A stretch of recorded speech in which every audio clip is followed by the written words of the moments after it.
Doctor Ambedkar की जाति के लोगों को गले में घड़ा लटकाकर चलना पड़ता था, वजह जानकर रह जाएंगे दंग। डॉक्टर अंबेडकर की जाति के लोगों को गले में घड़ा लटकाकर चलना पड़ता था, वजह जानकर रह जाएंगे दंग। पूरे परिवार द्वारा किए जाने वाले इस दैनिक श्रम के भुगतान के लिए पूरे परिवार को भाखरी के लिए भीख मांगनी होती थी। परिवार के महार मुखिया के पास छड़ी पर लटकी छोटी छोटी गोल घंटियां होती थीं, जिनको सुनकर गांव के लोग दूर हट जाते थे। किसी के दरवाजे पर पहुंचकर वह अपना मुंह खोले बिना बस 3 बार अपनी घंटियों को टनटनाता था। तब सड़े भुसे खाने के कुछ टुकड़े उसके कंबल में फेंक दिए जाते थे। डॉक्टर भीमराव अंबेडकर का निधन 6 दिसंबर 1956 को दिल्ली स्थित उनके आवास पर हुआ था। उनकी पुण्यतिथि को महापरिनिर्वाण दिवस के रूप में मनाया जाता है। डॉक्टर भीमराव अंबेडकर का निधन 6 दिसंबर 1956 को दिल्ली स्थित उनके आवास पर हुआ था। उनकी पुण्यतिथि को महापरिनिर्वाण दिवस के रूप में मनाया जाता है।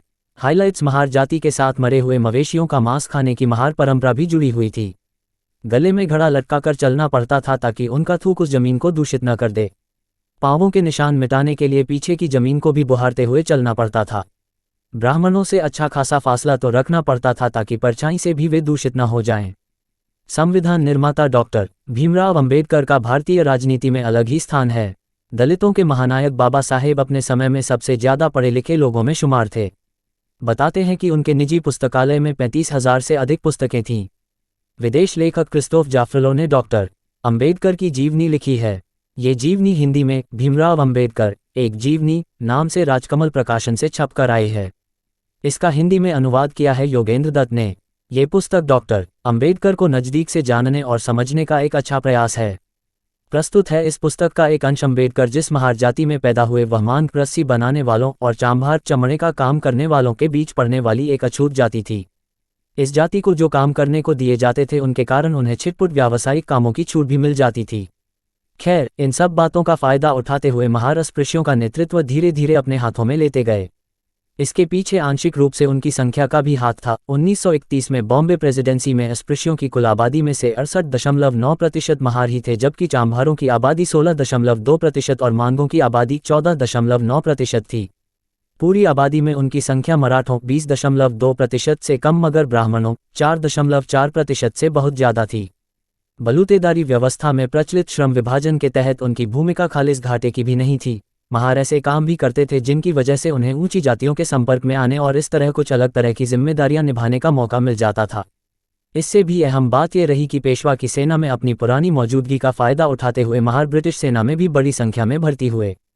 फलस्वरूप बहुत सारे महारों के लिए छावनियों में रहना भी सामाजिक गतिशीलता का एक बढ़िया साधन साबित हुआ।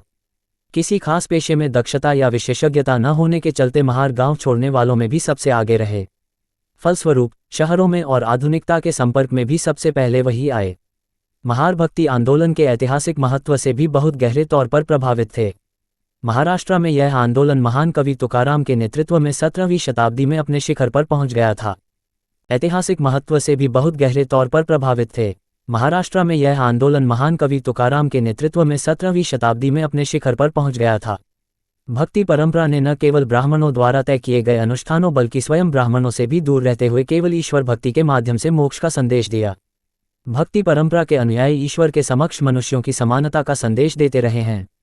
वे जातिगत ऊंच नीच को चुनौती देते हैं, भक्ति संप्रदायों और फलस्वरूप समतापरक मूल्यों को अपनाने वाले पंथों व संप्रदायों के विकास को बढ़ावा देते हैं। ऊंचे शिखरों की दास्तान है जेपी पांड्या का यात्रा वृतांत। पगडंडी में पहाड़। महाराष्ट्र में बहुत सारे महार 13वीं शताब्दी में शुरू हुए महानुभव पंथ से भी जुड़े रहे हैं। हिंदू धर्म के कर्ताधर्ताओं ने इस पंथ का बहिष्कार कर दिया था क्योंकि यह पंथ जातिगत भेदों को नहीं मानता था। इस पंथ से जुड़ाव की बदौलत कुछ महार अपने अलग अनुष्ठान और विश्वास कायम करने में कामयाब हुए। मगर भक्ति आंदोलन महारों को जाति व्यवस्था के खिलाफ बगावत के लिए प्रेरित करने की बजाय उन्हें अस्तित्व की सामाजिक परिस्थितियों को समाप्त करके जाति व्यवस्था को स्वीकार करने के लिए प्रेरित करता था। ब्राह्मण उत्पीड़न की इतनी हाय तौबा ही क्यों, जबकि अस्तित्व का मुख्य उद्देश्य ही है इस जगत के परे मिलने वाले जीवन में मोक्ष प्राप्त करना। महार जाति में जन्मे कवि चोखामेला भी 13वीं शताब्दी के एक मुख्य व्यक्ति थे जिन्होंने अपने शानदार दोहों में इस तर्क के बेहतरीन उदाहरण दिए हैं। अंबेडकर को न केवल ये समृद्ध विरासत मिली थी बल्कि वह अपना मुक्तिकामी संदेश रचने में भी कामयाब रहे।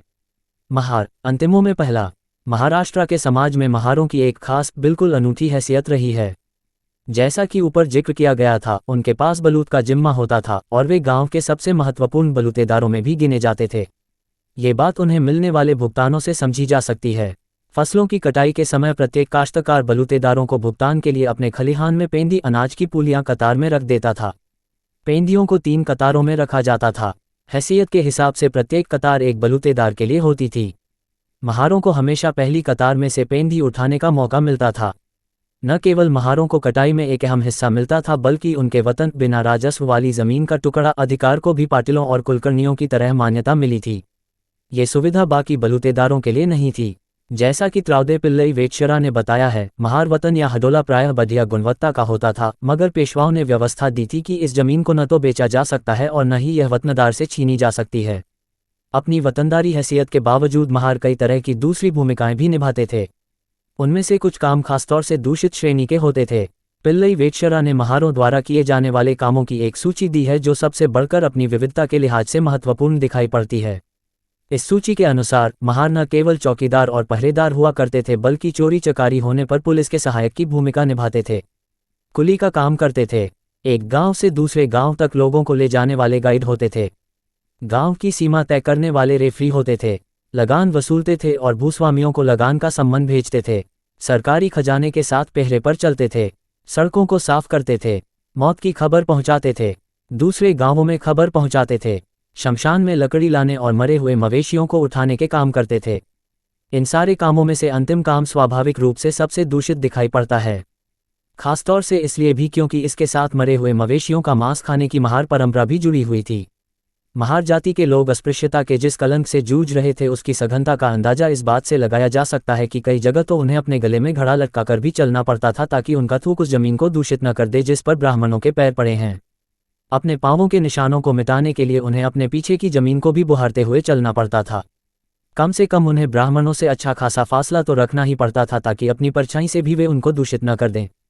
पिल्लई वेटशरा के मुताबिक महारों पर इस तरह की पाबंदियां पेशवाओं के जमाने में थोपी गई थीं। महार गांव के बाहर महारवाड़े में रहते थे। यह एक अलग मोहल्ला होता था। अगर महारों को वतन, जमीन के टुकड़े पर मिलने वाला पैतृक अधिकार और बलूत गांव की सेवा के बदले वस्तु के रूप में मिलने वाला भुगतान की सुविधा मिली हुई थी, तो उन्हें अपनी मजदूरी के लिए भीख भी मांगनी पड़ती थी। स्त्री आज़ादी की पैरोकार रही हैं। मृदुला गर्ग, पत्नी के प्रेमी, को ठहराया था जायज बेबी काम्बले ने अपने संस्मरणों में घर घर जाकर भाखरी जूठन इकट्ठा करने के अनुभवों को भी दर्ज किया है। पूरे परिवार द्वारा किए जाने वाले इस दैनिक श्रम के भुगतान के लिए पूरे परिवार को भाखरी के लिए भीख मांगनी होती थी।